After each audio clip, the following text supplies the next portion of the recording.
নমস্কার বন্ধুরা, পুষ্প রান্নাঘরে তোমাদের সবাইকে স্বাগতম। আজকে চলে এসেছি নতুন আর একটা রান্না নিয়ে।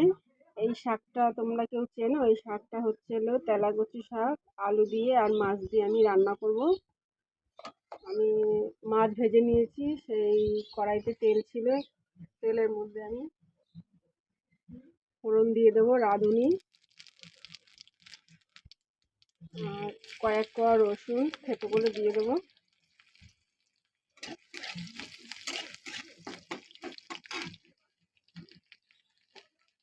দিয়ে আমি এই শাকটা দিয়ে দেবো এবারে, আলু আর শাক।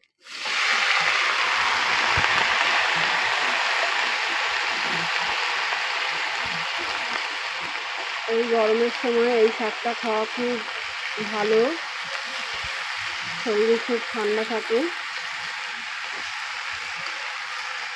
এবার আমি নুন হলুদ দিয়ে দেবো, স্বাদ মতো লবণ দিয়ে দেবো,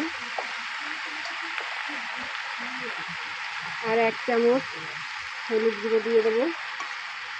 দিয়ে একটু ভালো করে নাড়িয়ে অল্প জল দিয়ে দেবো। আমার তেলাকুচি শাক হয়ে এসছে, আমি মাছ দিয়ে দিয়েছি। দেখো কি সুন্দর হয়েছে বন্ধুরা। তোমাদের যদি ভালো লাগে তাহলে তোমরা এইভাবে করে খেয়ে দেখতে পারো। এই গরমের সময় এই শাকটা খুব উপকারী, আর খেতে বেশ ভালোও লাগে, আর রান্না করতেও বেশি টাইম লাগে না, একদম চটজলদি হয়ে যায়।